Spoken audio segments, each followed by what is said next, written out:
என் நாட்டு மக்களுக்கு எவ்வளவோ நன்மைகளை செய்திருக்கிறீர்கள். இவர்கள் சொல்லும் முன்பே கேள்விப்பட்டேன். எந்த நாட்டில் இருந்து வந்து என் நாட்டு மக்களுக்கு நீங்கள் குறைதீர்க்க வேண்டிய அவசியம் என்ன? எந்த ஆதாயத்தையும் எதிர்பார்க்காமல் செய்த காரியம் அல்லவா அது? அது போற்றுதலுக்குரியது. அதை புரியாமல் எனது சகாக்கள் நடந்து கொண்டிருக்கிறார்கள். அவர்கள் செய்த தவறுக்கு நான் உங்களிடம் மன்னிப்பு கேட்டுக்கொள்கிறேன். என் மக்கள் சுகமாக வாழ வேண்டும், அதுதான் எனக்கு முக்கியம். பாக்கி எந்த விஷயத்தையும் நான் எதிர்பார்க்கவில்லை. என் நாட்டு மக்களுக்கு நன்மை செய்த உங்களை நான் பாராட்டுகிறேன், போற்றுகிறேன். ஆனால் இன்னும் தங்கள் நெஞ்சத்தில் நிறைய இருக்கிறது. எனது நாட்டு மக்களுக்குள்ள அறிவுரை போதனைகள் அத்தனையும் நிறைந்திருக்கிறது.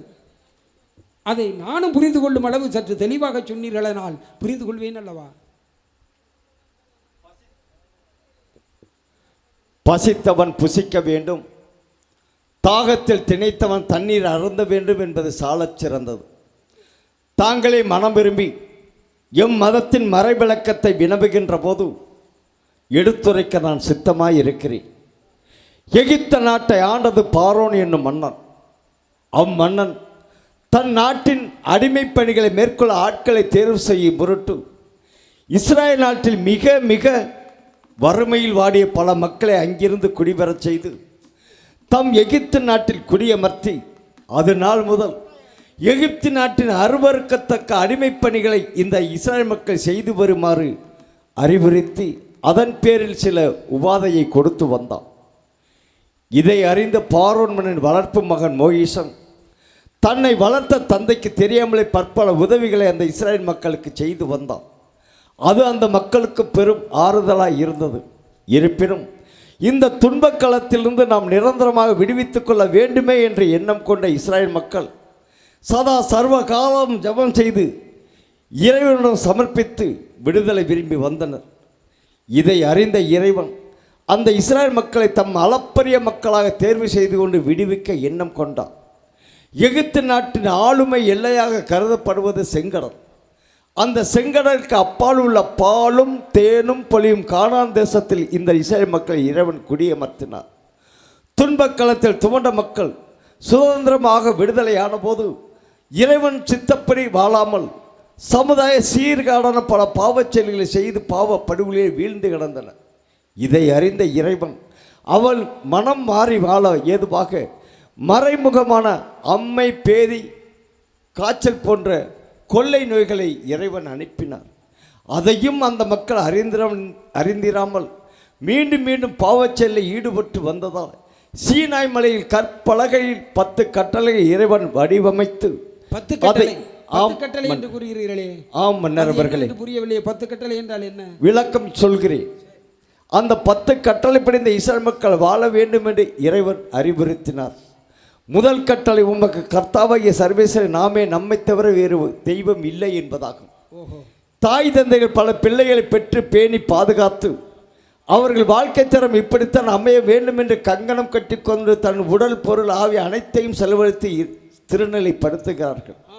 அப்படி திருநிலைப்படுத்தப்பட்ட பின் அந்த பிள்ளைகளோ நம்மை இந்த உலகிற்கு வெளிக்கொணர்ந்த பெற்ற தாய் தந்தை தான் முதல் தெய்வம் என்று கருத்தில் கொண்டு அவர்களுக்கு செலுத்த வேண்டிய அன்பு, பாசம், முத்தான கடமையை செலுத்தாமல் குடும்பத்திற்கு புதிய வரவிற்கு புறம்பட்டு கொண்டு பெற்றவர்களை புறக்கணிப்பது போல இந்த உலகத்தில் நம்மையும் அனைத்தையும் படைத்த இறைவன் ஒருவனை என்று கருத்தில் கொண்டு இறைவனை வணங்காமல் இறைவன் படைப்பிலே உருவான நிலம், நீர், நெருப்பு, காற்று, ஆகாயம் என்று சொல்லக்கூடிய பஞ்சபூதத்தின் வழியில் பல தெய்வங்களை வழிபடக்கூடாது. ஒன்றே குலம், ஒருவனே தேவன் என்பதை எடுத்துரைக்கிறது. சரி. இரண்டாவது கட்டளை இறைவனுடைய திருநாமத்தை வீணாக சொல்லாதிருப்பாயாக என்பதாகும். அது என்ன வீணாக சொல்லாமல் இருப்பது? இறைவனுடைய திருப்பெயரை போற்றுவதற்கும் புகழ்வதற்கும் வணங்குவதற்கும் வாழ்த்துவதற்கும் மட்டுமே பயன்படுத்த வேண்டும். சரி. அதை விடுத்து சாஸ்தானின் சிறுசெயலான செய்வினை, பில்லி, சூனியம், ஏவல் போன்ற காரியங்கள் செய்வதற்கு இறைவன் பெயரை சொல்லி துதைக்க அழைக்கக்கூடாது என்பதாகும். சரிதான். மூன்றாவது கட்டளை இறைவனுடைய திருநாட்களை முறையாக அனுசரிக்க வேண்டும் என்பதாகும். அப்படி என்றால் இறைவனுடைய திருநாட்கள் என்பது படைப்பு காலம். படைப்பு காலம் என்பது ஒரு வார காலமே. வாரத்தின் முதல் நாள் இறைவன் இருளில் இருந்து ஒளியை பிரித்தெடுத்தார். இருளுக்கு இரவென்றும் ஒளிக்கு பகல் என்றும் பெயரிட்டார். இரண்டாம் நாள் மேலிருந்து கீழ் வரையான வானவிரிவில் குறுக்கை பிளவை உண்டாக்கி மேல் பகுதி ஆகாயம் என்றும் கீழ்ப்பகுதியை பூமி என்றும் படைத்தார். மூன்றாம் நாள் பூமி முழுவதும் பரவியிருந்த நீர்த்திரை 4/3 நீர் ஒன்று சேரவும் ஒருபுறம் காய்ந்த தரையும் தோன்றும்படி செய்தார். அவ்வாறு ஒன்று சேர்ந்த நீர்த்திரளுக்கு கடல் என்றும் காய்ந்த நிலத்திற்கு நிலம் என்றும் பெயரிட்டு அந்த நிலத்தில் தத்தம் இனத்தின்படி முளைக்கக்கூடிய புல் போன்று செடி கொடிகளை முளைக்கச் செய்தார். 4ஆம் நாள் பகலையால கொடிய சுடரும் சூரியனையும் இரவையால குளுமையான சுடரும் சந்திரனையும் படைத்து சூரியன் சந்திரனை இருவரையும் இந்த பூமி ஒருமுறை சுற்றி வந்தார். ஒரு நாளென்று கணக்கிட்டு நேரத்தையும் நாளையும் கணக்கிட்டு வாழும்படி வழி செய்தார். 5ஆம் நாள் ஈரறிவு ஜீவன்களையும் 3 அறிவு ஜீவன்களையும் 4 அறிவு ஜீவன்களையும் படைத்தார். 6ஆம் நாள் முற்பொழுதில் 5 அறிவு ஜீவன்களையும் பிற்பொழுதில் 6 அறிவு ஜீவன்களை இறைவன் படைத்தார். ஓரறிவு ஜீவன் என்பது தொட்டால் மட்டும் உணரக்கூடிய புல் போன்று செடி கொடி தாவரங்கள். ஈரறிவு ஜீவன் என்பது கண்ணால் பார்ப்பதும் உடம்பால் உணர்வதுமான நீர்வாழ் உயிரினங்கள். 3 அறிவு ஜீவன் என்பது கண்ணால் பார்ப்பதும் உடம்பால் உணர்வது நாவின் துணையோடு உண்பது தரைவாழ் ஊர்வனம் போன்ற பிராணிகள். 4 அறிவு ஜீவன் என்பது கண்ணால் பார்ப்பது காதால் கேட்பது உடம்பால் உணர்வது நாவின் துணையோடு உண்பது பறவை இனங்கள். 5 அறிவு ஜீவன் என்பது கண்ணால் பார்ப்பது காதால் கேட்பது உடம்பால் உணர்வது நாவின் துணையோடு உண்பது மூக்கால் உகர்வது கால்நடை பிராணிகள். 6 அறிவு ஜீவன் இந்த 5 அறிவுடன் பேசி பகிர்ந்து சிந்தித்து செயல்படக்கூடிய பைத்தறிவைத்தான் 6வது அறிவாக மானிட பிறவி எனும் மனிதனுக்கு படைத்தார் இறைவன். 7ஆம் நாள் அனைத்தையும் இறைவன் உற்று நோக்கினார். அனைத்தும் நலமாக இருந்ததை கண்டு பெருமிதம் கொண்டு ஓய்வெடுத்தார். அந்த இறைவன் ஓய்வெடுத்த நாளை இறைவனால் படைக்கப்பட்ட பரம்பொருள் அனைத்தும் வணங்க வேண்டும் என்பதும் எம் மத ஆச்சாரப்படி சொல்ல வேண்டுமென்றால் ஞாயிற்றுக்கிழமையில் முழு திருப்பலி காண்பதும் கடந்திரு நாட்களில் ஒரு சந்தி அனுசரிப்பதும் மதச்சடங்கு நாட்களில் முழுமையான சடங்கில் பங்கு கொண்ட வேலும் என்பதாகும். 4வது கட்டளை தாய் தந்தை பேணி பாதுகாக்க வேண்டும் என்பதாகும். அது என்னது? இறைவன் படைத்த ஓரறிவு ஈரறிவு 3 அறிவு 4 அறிவு ஜீவனுக்கு ஆயுள் நிர்ணயம் செய்த பின் 5 அறிவு ஜீவன்கள் கால்நடை பிராணிகளை இறைவன் அழைத்து தலா 40 வயது என்று ஆயுள் நிர்ணயம் செய்து கொண்டிருந்தார். 6 அறிவு ஜீவன மனிதனை ஆயுள் நிர்ணயம் செய்ய இறைவன் அழைக்கும் முன் 5 அறிவு ஜீவனுக்கு ஆயுள் நிர்ணயம் செய்த போது ஊடை இருந்து கொண்டு எனக்கு எவ்வளவு கால இறைவா ஆயுள் என்று முறையிட்டான். இறைவனும் ஒவ்வொரு அறிவு ஜீவனும் தனித்தனியாக அழைத்து அதற்கு உடல்நிலை தகுதிக்கு ஏற்றப்பால் ஆயுள் நிர்ணயம் செய்து கொண்டிருந்தேன்.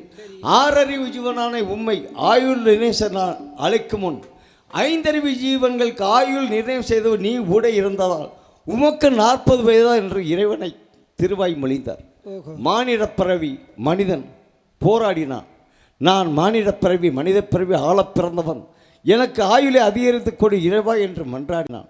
இறைவனும் கொடுத்தது தான். ஆனால் எந்த ஜீவராசிகளுக்கு ஆயுள் நிர்ணயம் செய்த போது ஊடை இருந்தாயோ அதனிடம் கடனாக கெஞ்சி பெற்றுக்கொள் அப்படி என்று அவர் திருவாய்மொழியை முடித்து விட்டார். மனிதன் வேறு வழியின்றி முதலில் நாயை பிடித்தான். இறைவன் உண்மை காட்டு விலங்காக படைத்தாலும் வீட்டு விலங்காக வைத்து உனக்கு உணவளித்து உறவிடம் கொடுத்து பாதுகாத்துக் கொள்கிறேன். இறைவன் கொடுத்த 40 வயது எனக்கு 20 வயதை கொடு என்று கெஞ்சி பெறுகிறார். அதேபோல் கழுதையிடமும் மனிதன் 20 வயதை கெஞ்சி பெறுகிறார். அதேபோல் குரங்கிடமும் மனிதை கெஞ்சி பெறுகிறான். மற்ற விலங்குகள் பார்த்தது இந்த மனிதனிடம் நான் இருந்தால் நம் ஆயுளை இந்த மனிதன் பறித்து விடுவார் என்று காட்டுக்குள் ஓடி ஒளிந்து கொண்டது. அதுதான் மனிதன் 40 வயது நலமுடன் நல் மனித குணத்தோடு இருப்பான். 40 முதல் 60 வரை மனிதன் நாயிடம் கடன் வாங்கிய வயது. அந்த காலத்தில் இப்படி பணிக்கப்படுகிற பழமொழி சொல்வார்கள், நாய்க்கு வேலை இருக்காது, உட்கார்ந்து சாப்பிட நேரம் இருக்க, சுற்றி கொண்டே திரியும் என்று. உண்மைதான். அப்படி சுற்றி கொண்டே திரிகின்ற நாய் தேவையற்ற கோபத்தை பிற நாயிடம் காட்டும். ஆகவே நாயின் வயதில் வாழ்கின்ற பெற்றோர்கள் அலுவலின் காரணமாக ஆத்திரத்துக்கு உட்பட்டு தேவையற்ற கோபத்தை பிற மனிதனிடம் காட்டுவார். அதைத்தான் 40 வயதில் மனிதனுக்கு நாய்க்குடம் வந்து விட்டது என்பார்கள். ஆமாம், அது பழமொழி இருக்கிறது. 60 முதல் 80 வரை மனிதன் கழுதையிடம் கடன் வாங்கிய வயது. அந்த காலகட்டத்தில் தாம் பெற்ற பிள்ளைகளை திருநிலைப்படுத்தி திருமணம் செய்ய வேண்டிய காலத்திற்கு உட்பட்டு பல பொருளாதார கடன் சுமைக்கும் உட்பட்டும் அப்படி திருமணம் செய்த பின் வருடம் முழுவதும் சீர் சினத்தி என்ற முறையில் சுமந்து கொண்டு பிள்ளைகளுக்கு சமர்ப்பிக்க வேண்டிய கட்டாயத்திற்கு உட்பட்டு கழுதை பொதி சுமப்பது போல் மனிதன் குடும்பத்தின் பாரத்தை சுமக்கப்படுகிறான். 80 முதல் 100 வயது வரை மனிதன் குரங்கிடம் கடன் வாங்கிய வயது. அந்த காலகட்டத்தில் அவன் நாடி நரம்புகள் திறந்து கூனி குறுகி கண் பார்வை குறைந்து குரங்கு உற்று நோக்க நெத்தியை ஏற்றிச் சுருக்கி பார்ப்பதோல் கண்ணாடி பார்வை பார்த்து ஒரு மாத சோற்றுக்கு இந்த மகன் வீட்டிலும் மறுமாத சோற்றுக்கு அந்த மகன் வீட்டிலும் வந்து நிர்பந்திக்கப்பட்டு குரங்கை நிலையில்லாமல் கிளை விட்டு கிளை தாவி வாழ்வது போல் இடம்பெயர்ந்து வாழக்கூடிய காலத்துக்கு பணிக்கப்படுகிறான். ஆகவே 40 வயதில் நலமைக்க தந்தற்கு நலமார்ந்த பிள்ளைகளாகவும் நாயின் வயதில் வாழ்கின்ற பெற்றோரை வெளிப்படுத்துகின்ற கோபத்தை பொருட்படுத்தாமலும் கழுதையின் வயதில் வாழ்கின்ற பெற்றோர் குடும்பத்தின் பாரத்தை சுமக்கக்கூடிய நிலையில் சேர்ந்து சுமக்கக்கூடிய சுமை தாங்கியாகவும் குரங்கின் வயதில் வாழ்கின்ற பெற்றோர்களை ஓரிடத்தில் விட்டு உற்றான கடமை ஆற்ற வேண்டும் என்பதை எடுத்துரைக்கிறது. இதைத்தான் மகன் தந்தை காற்றும் உதவி இவன் தந்தை எண்ணொற்றான் கொள் எனும் சொல்லின்படி அமைந்துள்ளது. 5வது கட்டளை கொலை செய்யாதிருப்பாயாக என்பதாகும். அது என்னது? இறைவன் மனிதனுக்கு கொடுத்தது 40 வயது, இரவல் வாங்கியது 60 வயது என்று விதிப்பயன். இதில் இடையில் ஏற்படுகிற அகால மரணம் அடைத்து மதி மரணம் என்றுதான் கருத்தில் கொள்ள வேண்டும். அப்படி மதி மரணம் என்றவர்கள் கொலை செய்து அகால மரணத்தை சம்பவித்து அந்த ஆத்மா இறைவன் சன்னதிக்கு செல்கின்ற போது இறைவனும் உம்முடைய மண்ணுலக வாழ்க்கை காலம் இன்னும் பாக்கி இருக்கிறது, மேலும் நீ அகால மரணத்தில் சம்பவித்தால் அமைதி காக்க வேண்டிய மோட்சராக்கினத்திலிருந்து உமது ஆர்ப்பரிப்பு பெரிதாகிவிடும், அமைதியை கெடுத்தும் என்று ஏற்காமல் நிராகரிக்கிறான். அந்த ஆத்மம் மறுபடி மண்ணுலகம் வருகின்ற போது அதன் உடல் அழிக்கப்பட்ட நேரத்தில் வேறு எங்கும் செல்ல வழியில்லாமல் காற்றோடு காற்றாய் கலந்து சாத்தானாக உருவெடுத்து நலமுடன் வாழ வேண்டிய உடலை புகுந்து கொண்டு அவர்களை வதைப்படுத்துகிறது. தாங்கள் பார்த்திருக்கிறார், மரணத்தில் சம்பவித்த மரணங்கள் என்றுமே சாத்தானாக உருவெடுப்பதில்லை. அவமரணத்தில் சம்பவிக்கின்ற மரணங்கள் தான் சாத்தானாக உருவெடுக்கும் என்பது மாற்றமில்லை. ஆகவே படைத்தல் காத்தல் அழித்தலுக்கு அதிபதியான இறைவன் செயலை மனிதன் செய்யக்கூடாது என்பதை எடுத்துரைக்கும் வகையில் அருள் அளவு யாதனில் கொல்லாமை கோரல் பொருள் அல்லது அவன் திரள் என்ற வார்த்தையின்படி அமைந்துள்ளது. 6வது கட்டளை மோகபாவம் செய்யாதிருப்பாயாக என்பதாகும். அது என்ன மோகபாவம் செய்யாமல் இருப்பது? ஆண் பெண் இருபாலர் இடையிலும் பேச்சுவார்த்தைகள் ஆடை அணிகள் சரசங்கள் அனைத்து வரைமுறையோடு அமைய வேண்டும். ஏனென்றால் நல்ல பேச்சுக்கள் நல்ல சம்பவங்கள் இத்தனை வந்தபோதும் இந்த உள்ளமானது அவ்வளவு எளிதாக ஈர்த்து கொள்ளாது. தவறான பேச்சுக்கள் எத்தனை வந்தபோதும் அனைத்தையும் ஈர்த்து கொண்டு அதை பலமுறை நினைத்து பிரதிபலிக்க செய்து தன் எல்லை மீறி சிசுக்கொலை போன்ற சம்பவத்தை கூட அங்கே நிகழ்த்த நேரிடுகிறது. ஆகவே மோகத்தின் பெயரால் மனதை பாதித்து பல பாவச் செயல்களை செய்யக்கூடாது என்பதை எடுத்துரைக்கும் வகையில் அக்காமை செல்வத்திற்கு யாதனில் வெட்காமை வேண்டும் பிறர் கைப்பொருள்படி அமைந்துள்ளது. 7வது கட்டளை களவு செய்யாதிருப்பாயாக என்பதாகும். திரைகடலோடியின் திரவியம் தேடு என்பார்கள். கடல் கடந்து கடின உழைப்பு செல்வத்தை திரட்டுகின்ற போது அந்த செல்வத்தை அவன் பார்க்கின்ற போது தான் பட்ட கஷ்டங்கள் எல்லாம் அங்கே மறையப்படும். ஒருவன் கடின உழைப்பில் ஈட்டப்பட்ட செல்வத்தை ஊன் உடல் உழைப்பின்றி நட்பின் உடை நயவஞ்சக மென்னம் கொண்டு ஒருவன் திருடிச் செல்கின்ற போது கடின உழைப்பில் செல்வத்தை ஈட்டப்பட்டவன் உள்ளம் படுகின்ற வேதனைக்கு அளவே இருக்காது. மேலும் எடுத்தவனுக்கு ஒரு மனது கொடுத்தவனுக்கு பல மனது என்ற கருத்துக்கு இணங்க இவன் எடுத்திருப்பானோ அவனை எடுத்திருப்பான் என்ற தவறான எண்ணம் கொண்டு வீண் பிரச்சனைகள் உருவாகி 5வது கட்டளையில் சொல்லக்கூடிய கொலை சம்பவம் கூட இங்கே நிகழ்த்த நேரிடுகிறது.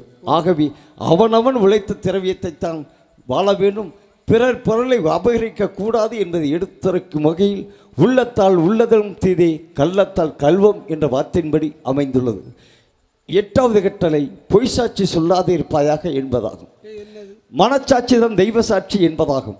ஒருவன் ஒரு குற்றத்தை செய்துவிட்டு பொய் சாட்சியின் மூலம் தான் நிராபராதை என்று விடுவித்துக் கொண்டாலும் இறைவன் தீர்ப்பாயத்தின்படி அவன் செய்த தவறுக்கு என்றாவது ஒரு நாள் தண்டனை அனுபவித்தே தீர வேண்டும் என்பது மாற்றமில்லை. மேலும் பல குற்றவாளிகள் தப்பித்த போதும் ஒரு நிரபராய் தண்டிக்கப்படக்கூடாது என்பதை இறைவன் நீதி.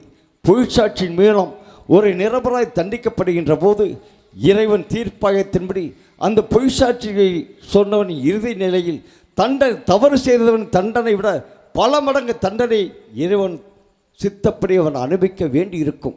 அப்பொழுது அவன் உள்ள சொல்லுவான், தன்னஞ்சை அறிவது பொய்த்த பின் தன்னஞ்சை தன்னை சுடும் என்ற வார்த்தையின்படி அமைந்துள்ளது. 9வது கட்டளை பிறர் தாரத்தை விரும்பாது இருப்பாயாக என்பதாகும். அது என்ன பிறர் தாரத்தை? இறைவன் படைக்கின்ற போது தம் சாயலாக ஆண் மகனை படைத்தார், பெண்ணை படைக்க மறந்து விட்டார். இந்த பெண் பினம் மனித இனம் பழுகி பெருக வேண்டுமே என்ற எண்ணம் கொண்ட இறைவன் ஆண்மனுக்கு ஆழ்ந்த தூக்கம் வரச் செய்து அவன் விழா எலும்பை ஒன்றை எடுத்து சுவற்றை வைத்த சித்திரம் தீட்ட முடியும் என்ற சொல்லுக்கு இணங்க அந்த விழா எலும்பை எடுத்து பெண்ணுருவை செய்து அவனுக்கென்று இறைவன் படைக்கப்பட்டார். ஆண்மனின் விழா எலும்பிலிருந்தால் பெண்ணை இறைவன் படைத்தார் என்பதற்கு சில சாட்சியங்கள் நடைமுறையில் தாங்கள் பார்த்திருக்கலாம். என்னது? தங்களது மத ஆச்சாரப்படி ஒரு ஆணும் பெண்ணும் இறந்து விட்டால் அவர்களுக்கு அடக்கம் செய்ய தேர்வு செய்வீர்கள் அல்லவா? அதில் குறுக்க வைத்து கட்டப்படுகின்ற கம்புகளை எண்ணிப்பார்கள். ஆண்களுக்கு 7 கம்பு வைத்து கட்டுவார்கள், பெண்களுக்கு 8 கம்பு வைத்து கட்டுவார்கள். ஏனென்றால் பிறவிலேயே பெண்களுக்கு விழா எலும்பு ஒன்று கூடுதலாக இறைவனால் அமைக்கப்பட்டது என்று அறியவும் இந்த பலவீனமான பெண்கள் தன் வயிற்றில் கருவுற்று 10 மாதம் குழந்தை சுமந்து பிரசவம் என்ற முறையில் பெற்றெடுப்பார்கள். பிற என்றால் மறு, சபம் என்றால் இறப்பு. ஆகவே இறந்து பிறக்கக்கூடிய கொடிய உபாதையை அவர்கள் மேற்கொண்டு இந்த பலவீனமான பெண்கள் செய்கிறார்கள் என்றால் பலமிக்க ஆண்மகனுடைய விழா எலும்பை இறைவனால் பெண்ணுக்கு கொடுக்கப்பட்டதால் தான் அவர்கள் அந்த காரியத்தை செய்ய முடிகிறது என்பதாகும். ஆகவே இறைவன் ஒரு ஆண்மகனுக்கு எந்த பெண்ணை படைத்தாரோ அவளோடு ஒருவனுக்கு ஒருத்தி என்ற முறையில் தான் வாழ வேண்டுமே தவிர மாற்றான் தொட்டது மல்லிகைக்குத்தான் மனமுண்டு திருடி திங்கும் பொருளுக்குத்தான் சுவை அதிகம் என்ற இனத்தில் பிறர் மனைவியை தன்வசம் ஈர்க்கின்ற போது இரு குடும்பத்தாருக்கும் பிரச்சனை ஏற்பட்டு மனநிலை பாதிக்கப்பட்டு இரு குடும்பம் அழிந்து விடும் என்பது மாற்றமில்லை. அதைத்தான் பிறன்மனை நோக்கா பேராண்மை சான்றோருக்கு அறநொன்று ஆற்ற ஒழுக்கு என்ற முறையில் அமைந்துள்ளது. 10வது கட்டளை பிறர் பொருளை அபகரிக்காத என்பதாகும். ஒருவன் உடம்பு முழுவதும் எண்ணெய் பூசிக்கொண்டு ஆற்று மணலில் அழுது புரண்டாலும் ஆற்றில் உள்ள அனைத்து மணலாவது ஒட்டாது, அவன் தகுதிக்கு ஏற்றவாறு ஒட்டு என்பது மாற்றமில்லை. ஆகவே ஒரு மனிதனை இறைவன் படைக்கின்ற போது இறைவனால் என்ன செல்வங்கள் அவனுக்கு அருளப்பட்டதோ எத்தனை தடைகள் இருந்தால் அனைத்தும் தாண்டி வந்து அவனிடம் சேரும் என்பது மாற்றமில்லை. இறைவனால் அருளப்படாத செல்வங்கள் அவன் தவறான வழியில் சேர்த்தாலும் அவனிடம் தங்காமல் அதை அவனை விட்டு சென்று விடும் என்பது மாற்றமில்லை.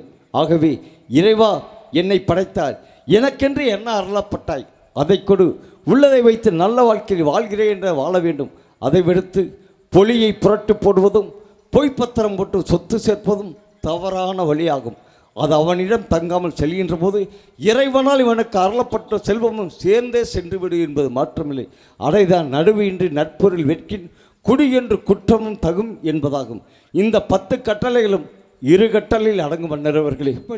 எல்லாவற்றிற்கு மேலாக இறைவன் ஒருவனை என்று கருத்தில் கொள்ளவும் தன்னைத்தான் நேசிப்பது போல பிறரை நேசிக்க வேண்டும் என்பதாகும். இதுவே எமது மறைவிளக்கம் மன்னர் அவர்களே. ஆகா, அற்புதமான விளக்கம்.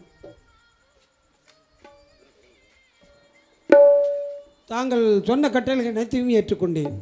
என் நாட்டு மக்களுக்கும் அது பயனுள்ளதாகத்தான் இருக்கிறது. ஆனால் ஒரே ஒரு கட்டளை மட்டும் எங்களால் ஏற்றுக்கொள்ள முடியாது. இந்த ஒருவனுக்கு ஒருத்தி என்று வாழும் பண்பாடு மட்டும் எங்களிடம் இல்லை. ஏனென்றால் எனக்கு நிறைய மனைவிகள், நான் போகட்டும், எனது வளர்ப்பு மகன் தடிய தேவனுக்கு 4 மனைவியர் இருந்தும் 5வதாக எனது அக்கால் மகள் கடலை அம்மாளை திருமணம் செய்து கொடுத்திருக்கிறேன். அதுபோல் நாங்கள் விரும்பிய பெண்களை மணக்கும் தகுதி எங்கள் இந்து மத கலாச்சாரத்திலே இருக்கிறது. ஆனால் கிறிஸ்துவ மதத்திலே அப்படி இல்லை, ஒருவனுக்கு ஒருத்தி என்று தான் வாழ்கிறோம் என்றிருந்தால் அது பாராட்டுக்குரிய விஷயம்தான். எங்களுக்கு அது வராது போல் தோன்றுகிறது. இருந்தாலும் சிறந்த கருத்துக்களை கொண்ட கட்டளைகள் இது என் நாட்டு மக்களுக்கு மிகவும் அவசியம்தான். ஆனால் இதுபோன்று நிறைய இன்னும் இருப்பது போல் தெரிகிறது. ஆனால் தாங்கள் களைப்புற்று இருக்கிறதுனால் அரண்மனையை தங்கி ஓய்வு பெறலாம் என்று எண்ணம் கொண்டேன். இருந்தாலும் எனக்கு ஒரு சந்தேகம், தங்களிடம் ஒரு கேள்வி கேட்க வேண்டும். என்ன மன்னர் அவர்களை? முடிந்தால் நான் பதில் சொல்கிறேன். அதாவது எங்கள் சிவன், பார்வதி, முருகன், விநாயகர் என்ற ஒரு குடும்பம் எங்கள் தெய்வங்கள். அந்த தெய்வங்களுக்குள்ளே ஒரு பழத்தினால், ஞானப்படம் என்று சொல்லுவார்கள், அந்த பழத்தினால் பிரச்சனைகள் எல்லாம் ஏற்பட்டு குடும்பமே 2ஆக பிரிந்ததாக எங்கள் புராணம் சொல்கிறது. அதுபோல தங்கள் வரலாற்றிலே, தங்களுடைய தெய்வத்தினுடைய வரலாற்றிலே ஏதேனும் பழங்களை வைத்து எதுவும் பிரச்சனைகள் உண்டானது இருக்கிறதா? இருக்கிறது மன்னர் அவர்களே. என்னது?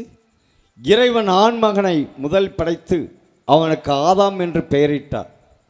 அவனுடைய விழா எலும்பிலிருந்து ஒரு பெண்ணை படைத்து அவளுக்கு ஏவாள் என்று பெயரிட்டு அவர்கள் நிர்வாண நிலையில் சிங்காரத் தோட்டத்தில் வலம் வரச் செய்து வாழச் சொன்னார். தம் பசியை போய்க்கிக் கொள்ள அந்த சிங்கார வனத்தில் உள்ள கனிகளை பறித்து தின்று தங்களை பசியை போக்கிக் கொள்ளுங்கள்.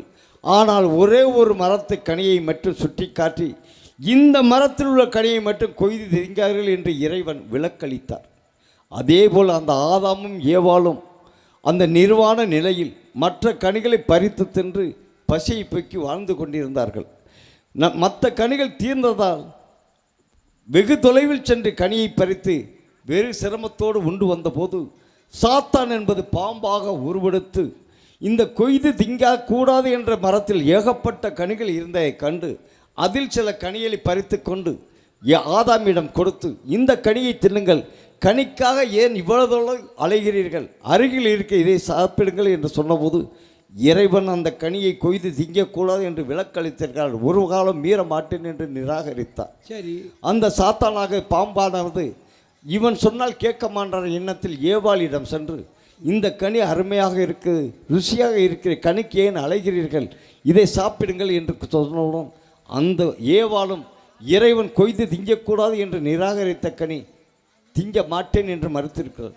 இதை தின்னால்தான் நீங்கள் மோட்சம் பெறுவீர்கள், இதை தின்னால் அதனுடைய சூட்சமும் தெரியாமல் உங்களுக்கு மறுத்து பேசியிருக்க, இந்த கனியை தின்னுங்கள் என்று ஆசை பார்த்து கூறியதும் அந்த கொய்து திங்கக்கூடாது என்று சொன்ன கனியை பறித்து தானும் தின்று ஆதாமுக்கும் அந்த ஏவாள் கொடுத்தப்ப அவனும் தின்று தின்ற பிறகுதான் அவர்களுக்கு அன்பு, பாசம், ஆசை, காதல் அனைத்தும் உருவாகி நாம் அவர் மூளை வளர்ச்சி கூடுதல் ஆன பிறகு தாம் நிர்வாணமாக இருக்கிறோமே என்ற எண்ணம் அவர்களுக்கு உதயமாகி இளதலைகளை பறித்த ஆடையை கட்டிக்கொண்டு அவர்களுக்கு அன்பு, பாசம், உத்வேகம் எல்லாம் உருவாகி நாம் அவர்களுக்கு ஒரு இணக்கத்தை உருவாக்கி ஒரு இணைப்பை உருவாக்கி இன்று பல ஜென்மங்களை பிறக்கக்கூடிய வழிவகை உருவாக்குறது அந்த கனிதான்.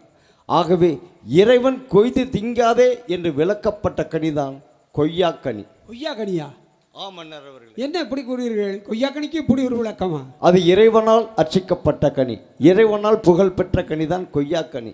எத்தனை கனிகள் விலை உயர்ந்தாலும் இறைவன் அர்ச்சிக்கப்படுதால் அதனுடைய விலை என்றுமே மலிவாக இருக்கும், அனைவரும் வாங்கக்கூடிய தகுதியில் இருக்கும். கொய்யாக்கனிக்கு இப்படி ஒரு விளக்கத்தை இப்பொழுதுதான் தெரிந்து கொண்டிருக்கிறேன். இது போன்ற கருத்துக்கள் நிறைய இருப்பதையும் நான் அறிந்தேன். ஆனால் தாங்கள் மிகவும் களைப்புற்று இருக்கிற அரண்மனையில் ஓய்வு எடுத்து பிறகு பேசலாமே.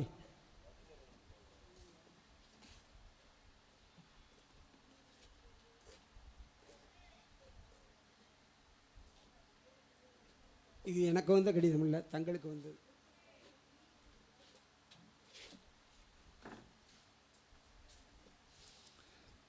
மன்னர் அவர்களே, நான் தங்கள் முன் கைதியாக பணிக்கப்பட்டேன். அன்பு காட்டி அரவணைத்து பாராட்டினீர்கள். எம் மதத்தின் மறைவிளக்கத்தை தங்களிடம் சமர்ப்பித்தது போல் இன்னும் சில காலம் தங்களுடன் தங்கி தங்களிடம் இருந்து ஏராளமான அறிவு செல்லுங்களை பெற வேண்டும் என்று நான் ஆவல் கொண்ட போதும் விதிவசம் வேறாக அமைந்து விட்டது. மன்னர் அவர்களே, என்ன சொல்கிறீர்கள்? நான் உடனே மதுரை வர வேண்டுமா? இறைப்பணி காரியமாக நான் பிறந்த தாயகம் போர்ச்சுக்கல் நாடு செல்ல வேண்டும் என்று மதுரையில் உள்ள சிரேஷ குருக்கள் அவர்கள் எனக்கு கடிதம் அனுப்பியுள்ளார்கள். மன்னர் அவர்களே, நன்றாக இருக்கிறது. தாங்களை பகைவனாக சந்தித்து நண்பனாக ஏற்றுக்கொண்டு தங்களுடைய அறிவு பொக்கிஷத்தை திறந்து எவ்வளவோ நாட்டு மக்களுக்கு பயனுள்ள கருத்துக்களை அள்ளி தெளித்து கொண்டிருக்கிறீர்கள். அப்படி இருக்க தங்களை பிரிவதா? உங்களுக்கு ஒரு பதவியை கொடுத்து என் அரியணையிலே பக்கத்திலே வைத்து கொள்ள வேண்டும் என்று ஆசை கொண்டிருக்கிறேன். அதை புரிந்து கொள்ளாமல் யாரோ சொன்னார்களே, அதை புறக்கணியுங்கள். வாருங்கள், அரண்மனைக்கு போவோம். மன்னர் அவர்களே, தயவு செய்து என்னை மன்னித்து விடுங்கள். என்னது? என்னை ஆணையிடவும் என் மேல் அதிகாரம் செலுத்தவும் என்னை அரவணைக்கவும் மதுரையில் உள்ள சிரேஷ குருக்கள் ஒருவருக்கே அதிகாரம் உண்டு. ஆகவே எந்த சூழ்நிலையிலும் அவரது ஆணை என்னால் மீற முடியாத. மன்னர் அவர்களே, என்னை இப்படி கூறிவிட்டீர்கள்.